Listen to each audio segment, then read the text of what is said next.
हरिहस सिद्ध सूरी उपाध्याय साधु सरल अर्थ के प्रकाशी मांगलिक उपकारी है। तिनको स्वरूप जान राग ते भई जो भक्ति काय को नवाए स्तुति को ऊंचाई। धन्य धन्य तिन हित काज सब आज भये कर जोड़े बारे बारे बंदना हमारी है। मंगल कल्याण सुख ऐसो हम चाहते हैं। ओ मेरी ऐसी दशा जैसी तुम डाली है। ओ मेरी ऐसी दशा जैसी तुम डाली है। ओ मेरी ऐसी दशा जैसी तुम डाली है। क्षत्र चूड़ामणि नामक इस ग्रंथ के आधार से अज्ञान ही दुख का मूल कारण है। अज्ञान की वजह से ही यह जीव संसार में परिभ्रमण करता है। ये सब चर्चाएं कल अपनी हुई यहाँ, और बहुत ही मार्मिक चर्चा थी जिसमें हमने पुण्य और पाप कर्म के उदय की चर्चा की, और पाप के उदय से डरने वाले लोगों की भी चर्चा की। कितना डरते हैं और कैसा लगता है हमें। हे भगवान पाप से बचा लो। करेगा गलत काम और सोचेगा पाप नहीं लगेगा। गलत काम करेगा, खोटे काम करेगा और भगवान के सामने खड़ा होकर के हाथ जोड़ेगा, कहेगा हे भगवान मुझे बचा लेना, हे भगवान मुझे पाप नहीं लगे, हे भगवान मुझे सजा न मिले। फिर पाप से क्यों बचना चाहता है और पुण्य को क्यों चाहता है, ये चर्चा हमने कल विस्तार से की। और सुनो, पूर्व में किए गए पाप कर्म के उदय से यदि प्रतिकूल परिस्थिति बन भी जाए तो ज्ञानी धर्मात्मा पुरुष उसमें तकलीफ का वेदन नहीं करते। वे उसमें कष्ट नहीं उठाते हैं, वे उसमें आनंद मानते हैं, क्योंकि दृष्टि उदय पर नहीं है, दृष्टि स्वभाव पर है। जिनकी दृष्टि स्वभाव पर होती है वे उदय से प्रभावित नहीं होते। किस चीज़ का बल है आखिर उनके पास में, आखिर वो पावर किस चीज़ की होगी जिस पावर के दम पर उन्हें ये तकलीफ नहीं दिखाई दे रही है। अगर तेरी अज्ञानता के कारण तू पाप को बुरा और पुण्य को भला चाहता है, लेकिन एक बात ध्यान रखना, ये पाप और पुण्य ये दोनों जुड़वा भाइयों जैसे हैं, साथ रहते हैं। ऐसा नहीं हो सकता कि आप पुण्य को चाहें और पाप आपके घर में न आवे। आप यदि पुण्य को निमंत्रण देंगे तो पाप भी अपने आप आ जाएगा, पाप का उदय भी। पाप के उदय के बाद में पुण्य का उदय और पुण्य के उदय के बाद में पाप का उदय, ये अपने आप आता रहता है। ये चक्र है, जैसे लेफ्ट और राइट आपके पैर एक के बाद एक अपने आप आगे चलते रहते। पहले लेफ्ट आगे हो गया पैर, फिर राइट वाला आगे हो गया, फिर लेफ्ट आगे हो गया, फिर राइट आगे हो गया। ये लेफ्ट और राइट जिस तरह से बदल बदल करके आगे होते रहते हैं, उसी प्रकार ये पाप और पुण्य का उदय भी निरंतर बदलता रहता है आपका। पाप का उदय बदला तो पुण्य का उदय आ गया, पुण्य का उदय बदला तो पाप का उदय आ गया। अब यदि आप पुण्य को चाहेंगे तो पाप अपने आप आएगा। तो फिर साहब क्या पाप को चाहें? अरे तुम पाप और पुण्य दोनों को छोड़कर स्वभाव को नहीं चाह सकते। जरूरी है कर्म को चाहना। कर्म चाहे कर्म को, कर्म तो कर्म ही चाहेगा। वो उस पर जुड़वा भाई है, वो साथ छोड़ करके नहीं रहते, साथ ही रहते हैं दोनों। आगे पीछे जरूर दिखे थोड़े से, लेकिन रहेंगे साथ में। इसलिए भाई ये कर्म अज्ञान के कारण उत्पन्न होता है। इस कर्म से दृष्टि हटाने की और अपने स्वभाव पर दृष्टि देने की भावना यहाँ व्यक्त की गई। बहुत ही सुंदर चर्चा थी। माने अपराध तो करता है ये जीव, जीव का ही अपराध है, और अपने अपराध से अज्ञानी होता है, और कहता यह है कि कर्मोदय से अज्ञान होता है। कर्म ने मुझे अज्ञानी कर दी, मैं क्या करूं? कर्म का उदय, पाप कर्म का उदय, बहाने इसके पाप कर्म के उदय जैसे दिखाई दे। मैं क्या करूं साहब? कल क्यों नहीं आए थे साहब जैन साहब? क्या करें साहब, अंतर आएगा आ गया। कि क्यों नहीं आएगा कल, ये क्या हो गया, कर्म कर्म का वजह दिखाई दे। आप देखो टोडरमल जी ने बहुत सुंदर लाइन लिखी है, स्वयं तो मेहनत बने रहना चाहता है और अपना दोष कर्मों पर लगाता है। ये मेरी कोई गलती नहीं है, मैं क्या करूं, मेरी क्या गलती है इसमें, मेरा कोई अपराध नहीं है। तो स्वयं तो मेहनत बने रहना चाहता है और अपना दोष कर्माधिक पर लगाता है। तो सुन, जिनमत विषय जैन दर्शन में ऐसी अनीति संभव नहीं है। ये अनीति है, ये अनैतिक काम है। गलती अपनी तो सजा अपने को मिलेगी, और अपनी गलती हो और दूसरे के माथे पर मंडे, क्या अपराध है। ये जैन दर्शन में तो ऐसा अन्याय होता नहीं है, करे कोई और फल मिल जाए किसी और को। ऐसी ऐसी बातें कहने वाले लोग मिलते हैं, साहब उनकी करनी के फल हमें भोगने पड़ रहे हैं, किया उन्होंने भोगना पड़ रहा है हमारे को। ऐसा होता है जगत में कहीं, पिताजी कर्जा छोड़ गए, हमें भुगतना पड़ रहा है, हमें चुकाना पड़ रहा है। कैसा लग, उन्होंने किया और हम भुगतेंगे, अन्याय नहीं। ऐसा अन्याय प्रकृति में नहीं होता।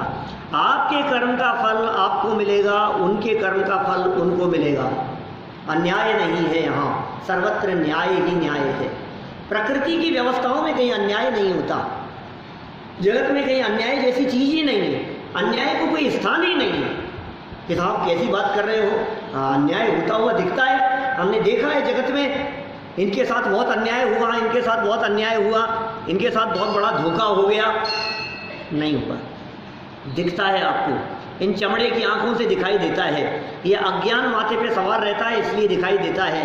थोड़े ज्ञान नेत्रों से देखोगे तो अपने अपने कर्मों का फल सबका अपना अपना है।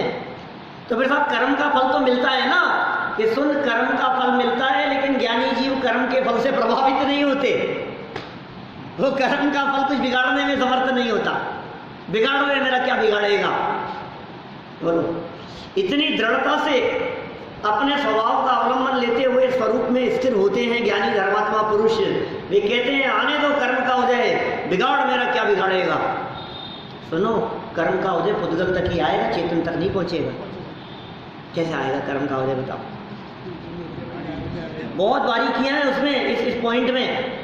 कर्म के उदय से संयोग मिलते हैं, कर्म के उदय से शरीर बिगड़ता है, कर्म के उदय से उपसर्ग आते हैं। ये बहुत स्थूल व्यवहार है, बहुत स्थूल व्यवहार तो है ही, पर स्थूल व्यवहार है। क्या बात कर रहे हो आप, ये सुनो। कर्म है कार्माण वर्गणाएं, और ये सब है आहार वर्गणाएं। अन्योन्य भाव है दोनों में। कार्माण वर्गणाएं आहार वर्गणाओं की कर्ता धर्ता नहीं हो सकती। तो हमारे कर्म के उदय ने, एक कर्म के उदय ने हमारा कुछ बिगाड़ किया, माथे पे सिगड़ी जलाई, कर्म का उदय मेरे पैसे खा गया। ये कर्म का उदय खा गया, कर्म के उदय का कुछ लेना देना ही नहीं है। देखो दूसरा व्यक्ति ने बिगाड़ा, अब ये कितनी दूर की बात हो गई। जब हम कह रहे हैं कर्म ही तेरा नहीं बिगाड़ सकता, अब तू कह रहा है दूसरे व्यक्ति ने बिगाड़ा। जी बात ख्याल में आती है, क्या क्या बात चल रही है। हम कहते हैं दूसरे व्यक्ति ने बिगाड़ा। ये गजकुमार मुनिराज, ये यशोधर मुनिराज जो बैठे हैं, बोलो किसने बिगाड़ा। गजकुमार मुनिराज का राजा श्रेणिक ने बिगाड़ा, सोमिल सेठ ने, और यशोधर मुनिराज का राजा श्रेणिक ने, उन्होंने बिगाड़ा था ना। पूछो मुनिराज से, वो क्या कहेंगे, वो क्या कहेंगे। अभी अज्ञानी जीव ना समझ लोग तो यही कहते हैं कि श्रेणिक ने या उस सेठ ने बिगाड़ा था, ये ना समझ लोग कहते हैं। थोड़े समझदार होते हैं तो ये कहते हैं श्रेणिक का कोई दोष नहीं है, पाप कर्म का उदय खुद का था। थोड़े समझदार, क्या ये भी समझदार नहीं है। अब स्वयं मुनिराज से पूछो क्या, कि बोलो आपका जो बिगड़ता हुआ दिखाई दे रहा है, ये कर्म ने आपका बिगाड़ा या श्रेणिक ने आपका बिगाड़ा। बोलो यशोधर मुनिराज, आपका पूरा शरीर चलनी हो गया, चींटियों ने छेद छेद कर दिए पूरे शरीर पर। बोलो आपका ये बिगाड़ आपके आपके कर्म के उदय से हुआ या आपका ये बिगाड़ राजा श्रेणिक के द्वारा हुआ? ये कह रहा है कि राजा श्रेणिक ने किया, और ये थोड़े होशियार बनकर के कह रहे हैं कि नहीं, श्रेणिक ने नहीं किया, कर्म के उदय ने बिगाड़ा। मुनिराज से पूछो तो वो कहेंगे मेरा कुछ बिगड़ा ही नहीं। बोलो बोलो कितना फर्क है बाहर से देखने वालों की दृष्टि में और मुनिराजों की अंतरंग दृष्टि में कितना फर्क है। मेरा क्या बिगड़ गया?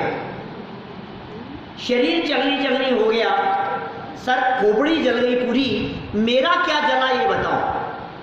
क्या उपयोग यदि बिगड़ता तो मेरा कुछ बिगड़ता, और शरीर के जलने पर, चींटियों के खाने पर हमने अपने उपयोग को नहीं बिगाड़ा, इसलिए हमारा कुछ नहीं बिगड़ा।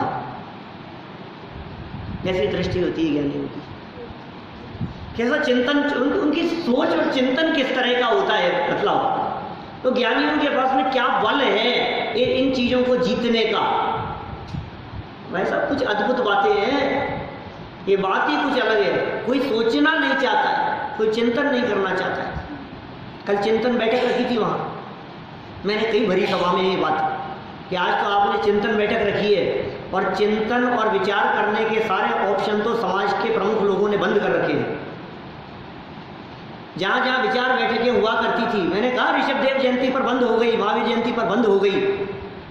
जहाँ जहाँ कुछ विचार और चिंतन करने वाले लोगों को बुलाया जाता था और सुना जाता था, वो तो बंद हो गया, वो तो बंद कर रहे हो आप, और ये चिंतन करने के लिए बैठे हो। सारे लोग बैठे थे, समाज के सारे दिगंबर समाज के प्रमुख लोग, सारे श्वेतांबर समाज के प्रमुख लोग नशिया में थे। माने चिंतन तो करो, एक बार विचार तो करो गंभीरता से, ये कर्म का उदय किस में आ रहा है ये बताओ? कर्म का उदय चेतन में आया है या कर्म का उदय अचेतन में आया? बताओ। कर्म परमाणु है ना, पुद्गल, ज्ञानावरणी, दर्शनावरणी, क्या चीजें हैं? कौन सा रॉ मटेरियल है सात्विक इसमें? ज्ञानावरणी में रॉ मटेरियल कौन सा है? छह द्रव्यों में से कौन सा द्रव्य इसमें प्रयोग हुआ है? जीव द्रव्य के पुद्गल द्रव्य प्रयोग हुआ है ना ज्ञानावरणी में, दर्शनावरणी में। मोहनी, अंतराय, वेदनीय, आयु, नाम, गोत्र, रॉ मटेरियल पुद्गल है। तो वो जो कर्म है, उस कर्म का उदय आएगा तो ये नौकर्म संयोग नहीं, वो कर्म परमाणुओं का उदय, माने कार्माण वर्गणाओं का परिणमन कार्माण वर्गणाओं में आता है। वे कार्माण वर्गणाएं आहार वर्गणाओं की कर्ता धर्ता नहीं होती है। उन कार्माण वर्गणाओं का परिणमन, कर्म, कार्मिक बॉडी जिसे कहा है, उसका परिणमन उसी में होता है। बहुत निमित्त नैमित्तिक संबंध है, घने हैं। अब अभाव की दृष्टि से देखो तो उनमें अत्यंत अभाव है। कर्म का उदय और संयोग मिले, इसमें अन्योन्य अभाव है, और कर्म का उदय मुझ में कुछ बिगाड़ कर सके, इसमें अत्यंत अभाव है। वो द्रव्य ही अलग है। कुछ समझ में आ रही है कि ऊपर से जा रही है बात है? कर्म चार अभाव पढ़े थे ना, क्या? प्राग भाव पढ़े कभी? प्राग भाव, प्रध्वंसा भाव, अन्योन्या भाव, अत्यंता भाव, चार अभाव है ना। तो प्राग भाव और प्रध्वंसा भाव लगते हैं अपनी पूर्व और पश्चात वाली पर्यायों में, प्राग भाव और प्रध्वंसा भाव, ठीक है। अन्योन्या भाव लगता है पुद्गल द्रव्यों की वर्तमान पर्याय में अभाव। दो पुद्गल द्रव्य, दोनों की वर्तमान पर्याय, और वर्तमान पर्यायों का आपस में अभाव, यह है अन्योन्य अभाव। और एक द्रव्य का दूसरे द्रव्य में अभाव, वो है अत्यंत अभाव। ये चार अभाव के प्रवचन बहुत पसंद किए गए लोगों द्वारा। मेरे को कितने लोगों ने कही, नैरोबी गया तो कही, ऑस्ट्रेलिया के अंदर कही, अभी बीच में सोनागिरी जी था तो वहाँ बहुत लोगों ने कही मेरे से कि वो चार अभाव के प्रवचन बहुत मार देंगे। मैं कहा कैलकाटा गया तो कैलकाटा के अंदर लोगों ने कही मेरे से, वो चार अभावों की चर्चा सच में बहुत मार्मिक चर्चा है। मैंने बोला है इसलिए नहीं कहता हूँ, वो सहज भाषा वर्णना की योग्यता से जो बात निकली, मैंने समझाया ऐसा मानूं तो अत्यंत अभाव को नहीं समझा। ये तो आगम की बात है, आप तो कह रहे हैं। हाँ, फिर यदि मैं ऐसा समझूं कि मैंने अच्छा समझाया तो अत्यंत अभाव नहीं समझ में आया। और मैं ये कहूँ कि मेरे बताने से आपने अच्छे से सुना तो समझ में आया, तो तब अन्योन्य भाव को नहीं समझा। ये भाषा वर्णना यहाँ से जो बोली जा रही है, इस भाषा वर्णना से आपके कर्णेंद्रिय के माध्यम से समझ में आता है, ये समझना कि अन्योन्य भाव को नहीं समझना है। तो मार्मिक विषय है कुछ जनागम के, ऐसा चिंतन करते हैं। कर्म बलवान है, कर्म बलवान है, कर्म बलवान है। कर्म बलवान है कि नहीं है बताओ? कल हमने इतनी चर्चा की कि कर्म बलवान नहीं है, चेतन बलवान है, ध्यायक बलवान है। मैं बतला रहा था आपको 11 दिसंबर 2011, तो उस समय ये 3 प्रवचन किए थे, कर्म बलवान के आत्मा बलवान। और पिताजी को ध्यान नहीं होगा, ये सामने बैठे थे, कॉन्फ्रेंस पे चल रही थी चर्चा, सामने बैठे थे, तो उन्होंने बात कही कि ऐसा क्यों कहते हो कि आत्मा बलवान है? कर्म और आत्मा, इन दोनों में से कौन बलवान है, ये तुलना का विषय ही नहीं है। हाँ, आपको ध्यान है? माने दोनों जो बात है, एक तरफ कर्म है, दूसरी तरफ आत्मा है, बोलो दोनों में से कौन बलवान है? दोनों स्वयंभू है। किसको? उद्गल अनंत गुण संपन्न स्वयं है, चेतन अपने अनंत गुण संपन्न है, दोनों की तुलना ही नहीं है। 2 घोड़ों में यदि आपस में तुलना करो कि कौन सा अच्छा है तो बात समझ में आए, लेकिन मेरा घोड़ा आपके गधे से तो अच्छा है, गधे से अच्छा घोड़ा है, इसमें क्या दम है? दोनों चीज ही न्यारी न्यारी है। जब 2 व्यक्तियों में तुलना कर रहे हो तो 2 व्यक्ति बराबर लेवल के तो होने चाहिए, उनकी तुलना ही गलत है। एक व्यक्ति के 8th क्लास में कुछ नंबर आए, एक के 9th में कुछ नंबर आए, 8th वाले की तुलना 9th वाले से नहीं हो सकती। 8th की 8th वाले से तुलना करो, 9th की 9th वाले से तुलना करो। बोलो इंजीनियर अच्छे होते हैं, ये इंजीनियर है और ये डॉक्टर है, बोलो दोनों में से कौन अच्छे? क्या बात कर रहे हो? कि नहीं सर, दोनों में तुलना करो, इंजीनियर अच्छा कि डॉक्टर अच्छा? क्या क्या पागलों जैसी बात कर रहे हो? दोनों के फील्ड अलग अलग है, दोनों के काम अलग अलग है। पुद्गल का काम स्पर्श गंध वर्ण है, पुद्गल अपना काम करने के लिए पूरी तरह से समर्थ है। कर्म परमाणु अपना काम कर्म में करते हैं, चेतन अपना काम चेतन में करता है। अब दोनों में से कौन बलवान? दोनों अपना अपना काम पूरी तरह से करने के में समर्थ हैं, दोनों अपने अपने क्षेत्र में बलवान हैं। फिर भी सुनो, फिर भी क्योंकि ये चेतन, जानने वाला चेतन तत्व, ये चिंतन इस प्रकार का करता है कि मुझे कर्म दुख दे रहे हैं। क्या? अष्ट कर्म मैं हूं एक लो, पापी दुष्ट, अष्ट कर्म मैं हूं एक लो, और आगे कर्म कर रहा है साहब, मुझे परेशान कर रखा है इन कर्मों ने, क्या करूं? तो फिर कहते हैं कि सुन, भूल तेरी अधिकाई, कर्म विचारे कौन? तू अपने अज्ञान से दुखी है, तू अपनी कषाय से दुखी है, तू अपनी सोच से दुखी है, तू अपने चिंतन से दुखी है। बदल अपने चिंतन को, बदल अपनी सोच को, सुखी हो जाए। ये रास्ते हैं, ये फॉर्मूले हैं ये सुखी होने के। कैसे सुखी होए बताओ? कि दुखी क्यों हो पहले ये बताओ। सुखी होने की बात बताएं आपको। दुखी क्यों हो? बोलो बोलो नीरज जी साहब, दुखी क्यों हो? आप तो प्रसन्न दिखते हो, कोई दुख तो नहीं है? अब बहुत है, सबके जीवन में होते हैं। नहीं, लेकिन क्यों दुखी है ये बताओ। असंतुष्टि से दुखी है। अच्छा, असंतुष्ट क्यों है? असंतुष्टि तब होती है जब कुछ कमी होती है। बताओ क्या कमी है? पता नहीं साहब, बाहर में तो कोई कमी नहीं दिखाई देती, फिर भी चैन नहीं, फिर भी संतुष्टि नहीं, फिर भी सुखी नहीं। हम अपनी सोच से दुखी है, हम अपने भावों और अपने परिणामों से दुखी है। तो फिर क्या करें? जो व्यक्ति सोच से दुखी हो, जो व्यक्ति परिणामों से दुखी हो, उस व्यक्ति को दुख दूर करने के लिए संयोगों में फेरफार करनी पड़ेगी कि अपने परिणामों में बदलाव करना पड़ेगा? गलती जहां थी सुधार वहां करना पड़ेगा कि कहीं और करना पड़ेगा? बताओ। तकलीफ मेरे हुई है, तकलीफ बच्चे के हुई है क्या? और बहुत बड़ा ऑपरेशन होना है और डॉक्टर को जाकर के कहें बच्चा है, इतना बड़ा ऑपरेशन होगा, बहुत तकलीफ होगी, इसकी जगह मेरा कर दो ना। बोलो, हो सकता है? जहाँ तकलीफ होगी वहीं मिटेगी ना। तो तकलीफ कहाँ है? तो बोले यहाँ माइंड में। तकलीफ कौन सी जगह है? कर्म में नहीं है, उदय में नहीं है, संयोगों में नहीं है, परिस्थितियों में नहीं है। तकलीफ कहाँ है? यहाँ है तकलीफ। तो इलाज किसका करें बोलो? तकलीफ यहाँ है और ये जरा इसको हटा दो, ये मेरे सामने नहीं रहना चाहिए। क्या मैं इससे बहुत परेशान हूं? कि परेशान कौन है? कि मैं। तो इलाज किसका करें? कि इसका। परेशान कौन है? दुखी कौन है?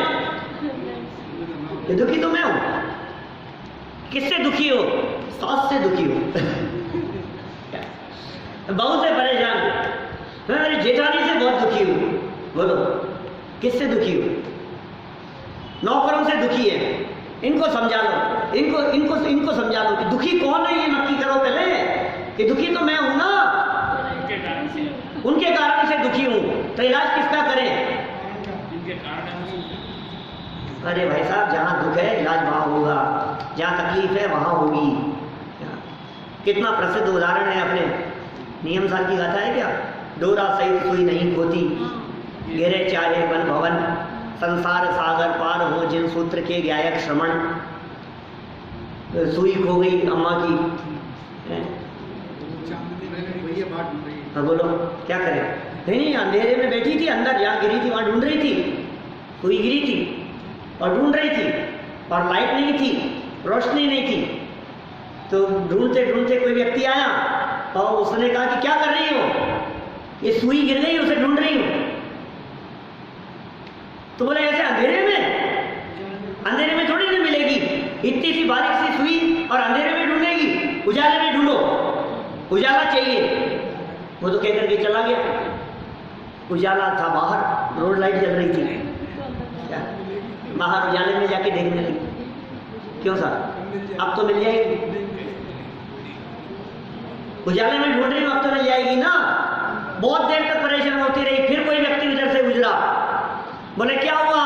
कि सुई गिर गई, ढूंढ रही हूँ, बहुत देर से मिल नहीं रही है। कि गिरी कहाँ थी? कि गिरी तो अंदर थी। क्या? तो मिलेगी कहाँ? अंदर गिरी है तो अंदर मिलेगी। तकलीफ जहाँ है वहाँ मिटाई जाएगी।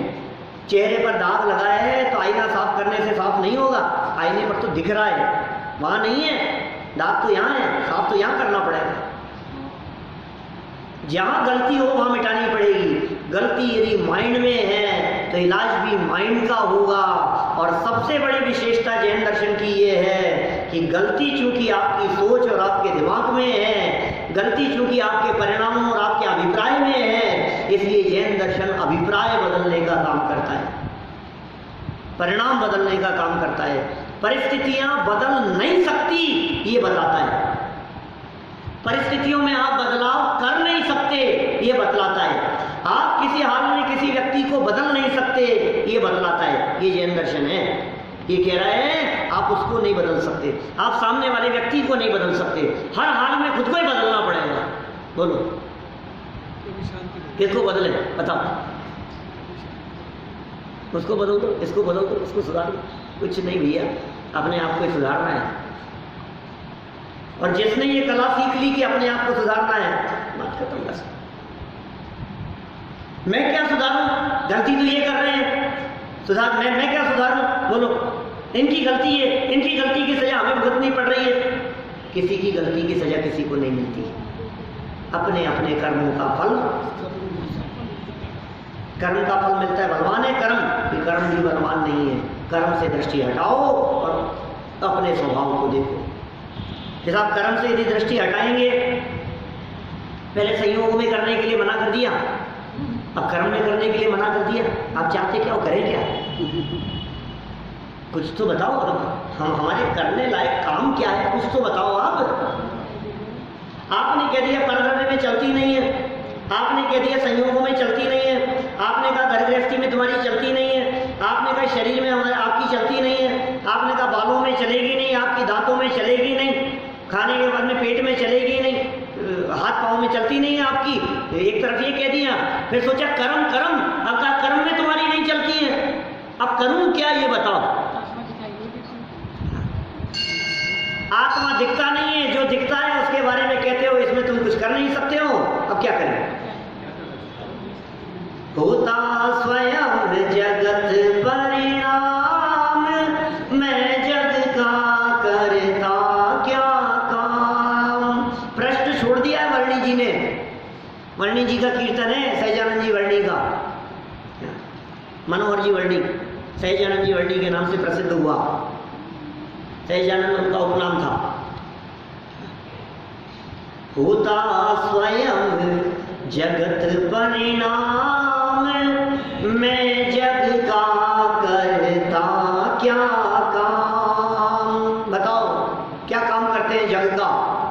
अरे आप तो बस दूसरों का काम करते हो, आपको तो बस दूसरों की पड़ी रहती है, आपको तो घर से मतलब ही नहीं, दूसरों का ही, समाज से ही मतलब है। बोलो कैसा लगता है आपको। दूसरों का करता हूं मैं, परिवार का कर रहा हूं, दूसरों का कर रहा हूं, तू करता नहीं है, ये सिखाया है। तो कुछ तो बता दो जो करने लायक हो, कुछ तो बता दो जो करें हम। आप जो कहो वो करने के लिए तैयार है, लेकिन बताओ तो सही करें क्या। सुनना है आपको, आप सुनना चाहते हैं। बस ऐसे कोई नहीं, कोई आवाज नहीं निकलती किसी की भी कि 5 किलो का ये हिला देंगे हम सर, और 50 ग्राम की जबान नहीं लेगी, 50 ग्राम की भी नहीं होगी। देखो यदि आप सुनना चाहते हैं तो अगले श्लोक में बताया निजात्म तत्व का स्वीकार ही कर्तव्य। क्या करें, क्या करें, ये प्रश्न खड़ा होता है, उसका जवाब दिया है। क्या करो था, आप बताओ क्या करो। ये स्वीकार कर कि मैं आत्मा हूं, ये स्वीकार कर मैं चेतन तत्व हूँ, इस बात की श्रद्धा कर मैं गायक भगवान आत्मा हूँ, इस बात को स्वीकार कर हूँ परमात्मा छू, इस बात को स्वीकार कर। ये स्वीकृति है या नहीं तुझे। अपने आप को आत्मा नहीं मानता है, इसलिए सारी तकलीफ खड़ी होती है। सारी तकलीफ क्यों खड़ी हुई है। आत्मा नहीं माना अपने आप को, अपने आप को सात्विक माना, अपने आप को संजीव माना, बोलो अपने आप को मास्टर साहब माना।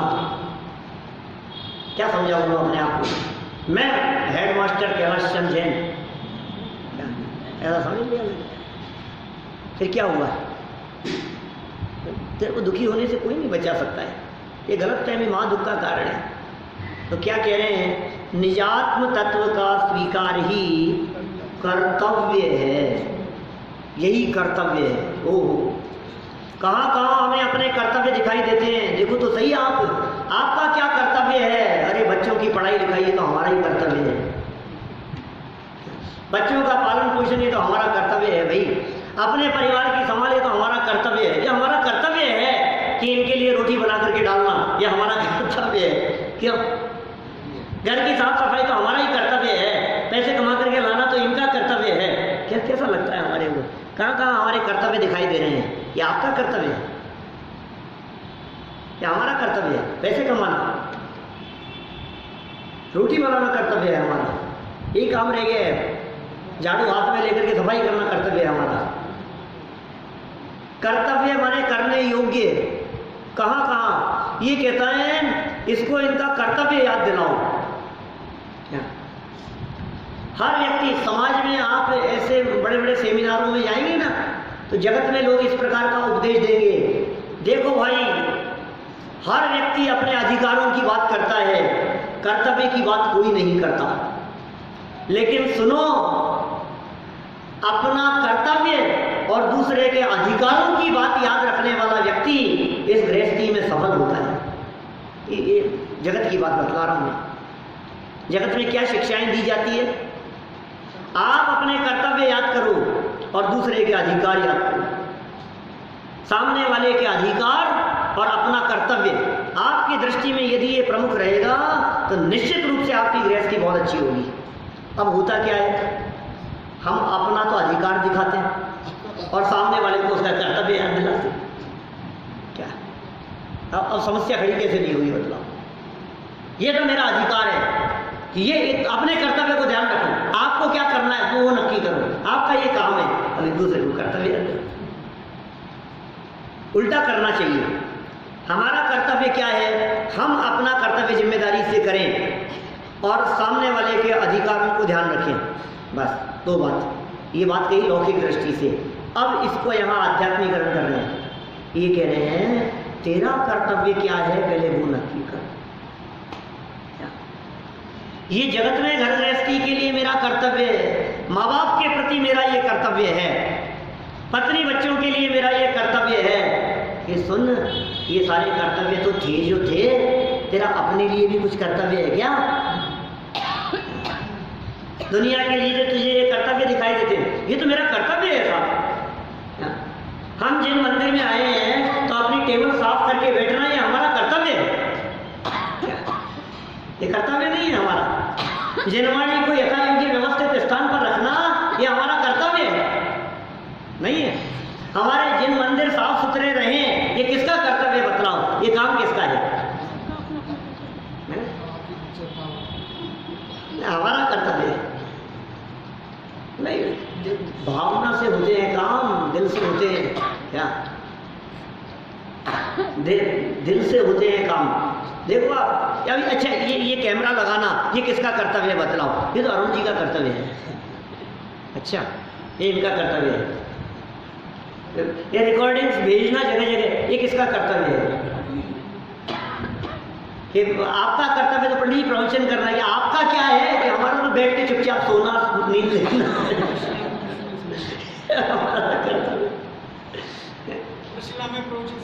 है।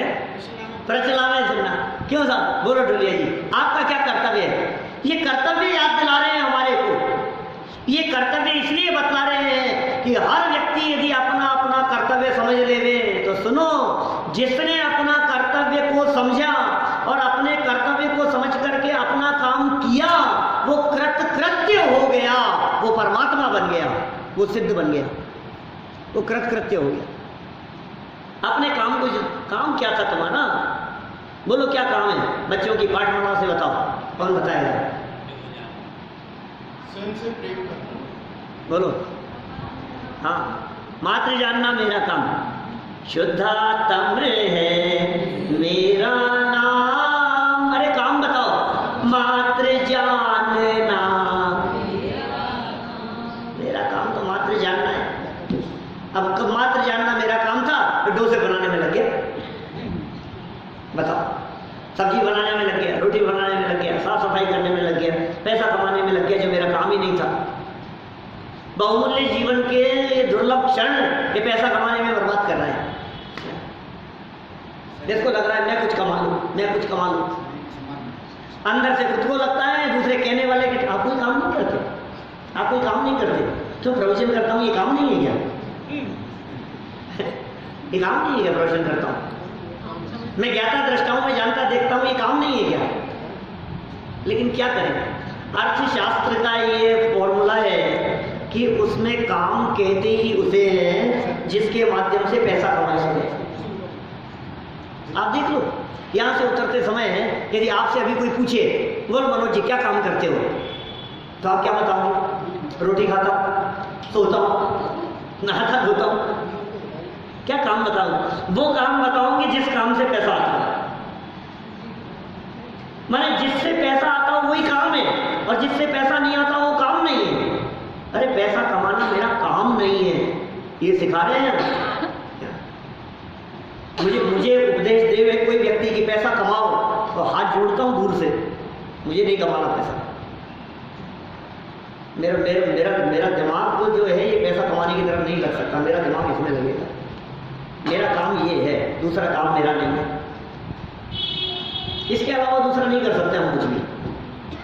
पढ़ना पढ़ाना है हमारे को, तो ये काम है। अध्ययन करो, पढ़ो, पढ़ाओ, अपने आप को समझो, ज्ञाता दृष्टा रहो। ये नहीं साहब थोड़ा बहुत तो करना ही चाहिए, थोड़ा बहुत तो करना ही चाहिए। कि किसके लिए करूँ मैं थोड़ा बहुत, ये बतला दो मेरे को। और कल मर गया तो जिंदगी भर के लिए करता रहूँ, किसके लिए करूँ बताओ?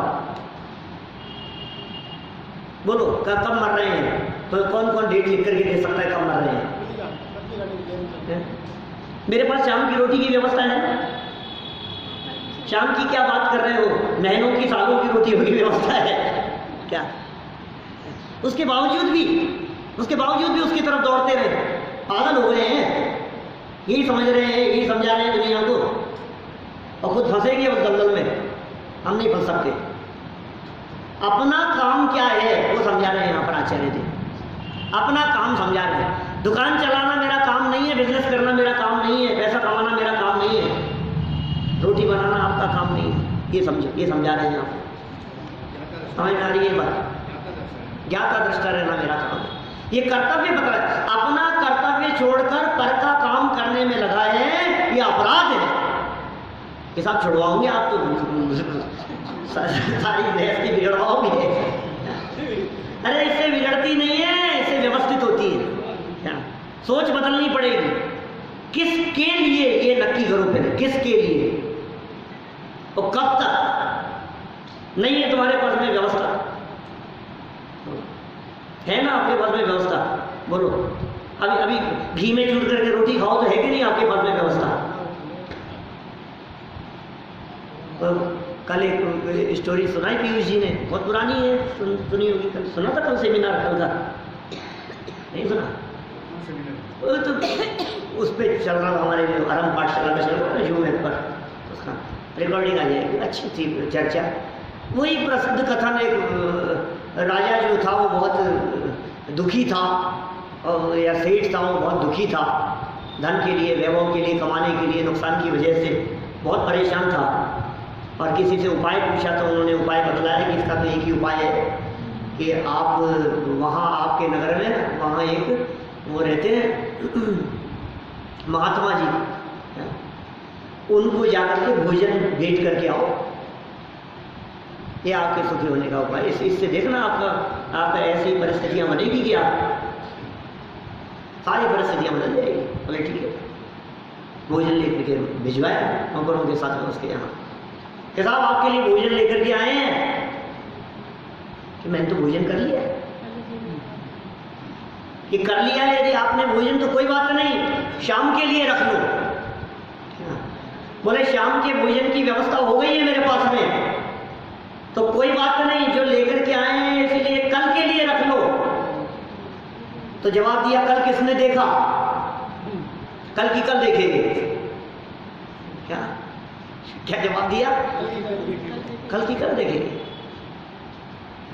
लेने से मना कर दिया और नौकर वापस लौट करके आ गए। सेठ जी को आकर के बात बतलाई, सब बात समझ में आ गई उनकी। कल किसने देखा?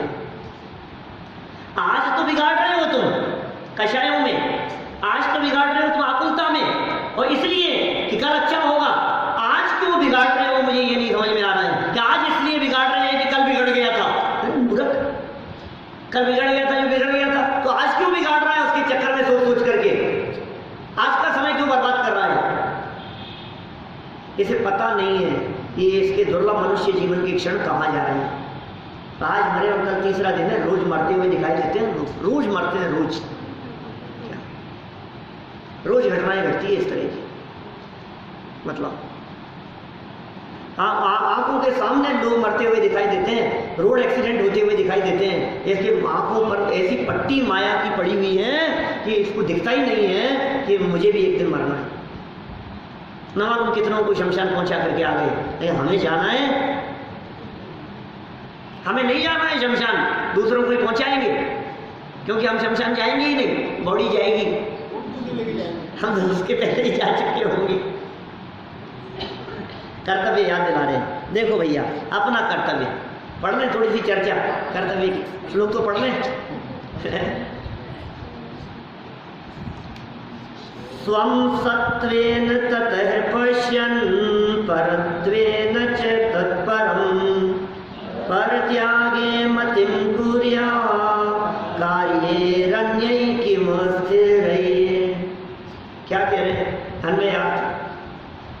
ततः माने इसलिए, आत्मा को आत्मपने से और आत्मा से भिन्न शरीर को भिन्नपने से देखते हुए पर वस्तु के त्याग में बुद्धि को कर। क्या? पर वस्तु का त्याग मत कर, क्या कह रहे हैं? एक एक शब्द बहुत मार्मिक होता है आचार्यों का। पर वस्तु का त्याग नहीं, पर वस्तुओं में त्याग की बुद्धि को कर, वहां तेरी चलेगी। तेरा कर्तव्य पर का त्याग नहीं है, तेरा कर्तव्य अपनी बुद्धि में बदलाव है, अपने ज्ञान में उस बुद्धि को कर। और दूसरे नष्ट होने वाले कार्यों से क्या लाभ, बाकी कार्यों से क्या लाभ, नष्ट होने वाले कार्यों से।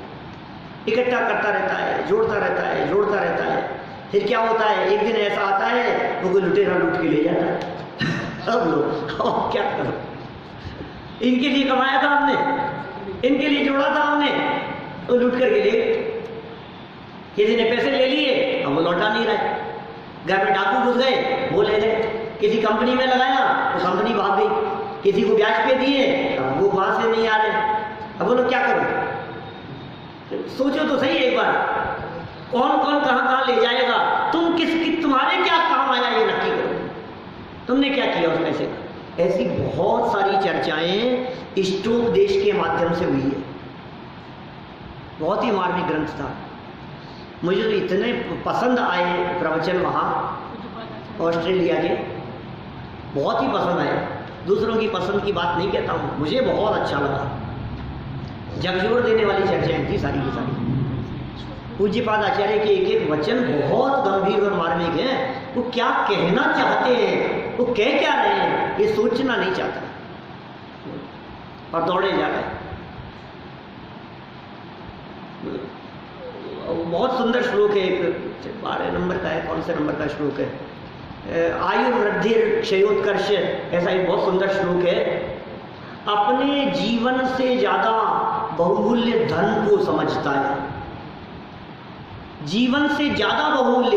एक तरफ लाइफ है, एक तरफ धन है, और ये कहता है लाइफ बीते तो बीते, धन मिलना चाहिए। किस कीमत पे तुझे धन चाहिए बता? जीवन के 5 घंटे लगाकर, महीना भर लगाकर, दिन रात 6-6 घंटा रोजाना, 8-8 घंटा बिजनेस में लगाकर, इतना अपना जीवन बहुमूल्य उसमें खर्च करके, और तू चाहता है तुझे धन चाहिए। ये कह रहे हैं पर जान, एक बार बुद्धि बदल तेरी, बुद्धि बदल। मुझे मालूम है मेरे कहने से कोई छोड़ने वाला तो है नहीं। क्या हम छोड़ के बैठे हैं ना,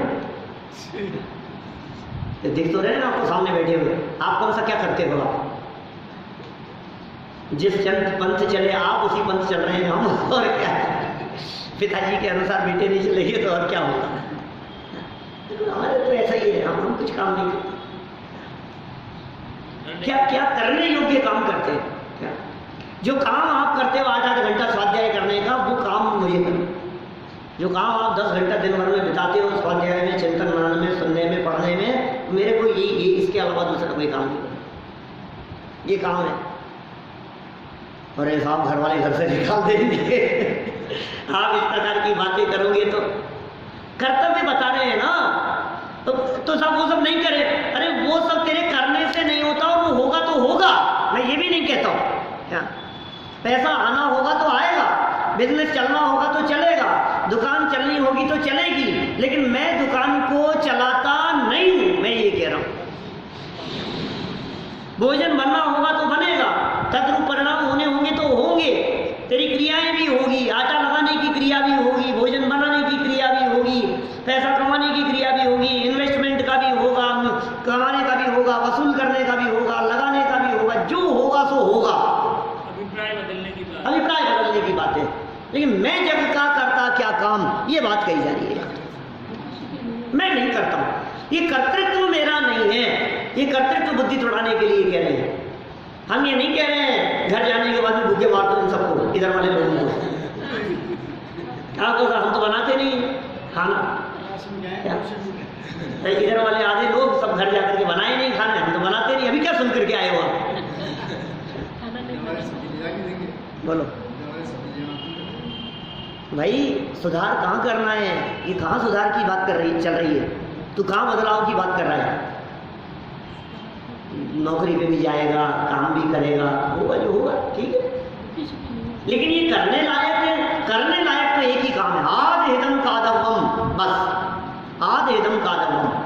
जय सक्करी परहिदम से कादम्बम, और आद हित परहिदा दो आद हिदम सुट्टू कादम्बम। बहुत प्राचीन गाथा है। हो सकता है भगवान महावीर स्वामी की वाणी से संबंध जोड़ते हैं। पुराने पुराने ग्रंथों में बड़े बड़े आचार्यों ने इस गाथा को उद्धृत किया है, उत्तम चे कहकर के ऐसा कहा गया है। और कहाँ है इसका मूल स्रोत आज तक मिला नहीं। मूल में ये गाथा कहाँ की है? खूब कोशिश कर ली 10-12 साल 15 साल पहले, खूब विद्वानों को पूछ करके, देख करके, खोज करके, कहीं नहीं मिली। और जहाँ मिली कहीं ना कहीं उद्धृत की हुई मिली। और गाथा में क्या लिखा है? आद एदम कादम्बम, अपना हित ही करने योग्य है, अपना करो पहले। और यदि सक्कदी परहिदम, आत्महित कर लेने के बाद यदि होगा तो परहित होगा, जो हो जाएगा। ये सब दो हो गए अब, आत्महित और परहित। फिर लास्ट लाइन क्या कही? आद हित परहिदा दो, आत्महित और परहित में से आद इदम सुट्टू कादम्बम, आत्महित ही श्रेष्ठ कार्य है। ये अपना कर्तव्य यहाँ श्लोक के माध्यम से बतलाया है। कल इसे पूरा पढ़ते हुए आगे बढ़ेंगे। अभी की चर्चा को तो इसी बात के आधार पर विराम दे रहे हैं कि अपना कर्तृत्व क्या है, इसे हम ध्यान रखें। यही गृहस्थ जीवन में भी सुखी होने का उपाय है, लौकिक जीवन में भी और पारलौकिक जीवन में भी अपना कर्तृत्व पहचानना यही सुखी होने का उपाय है। लौकिक और पारलौकिक दोनों ही जीवन हमारे सुख शांति में बीते हैं। इसी भावना से बात को यही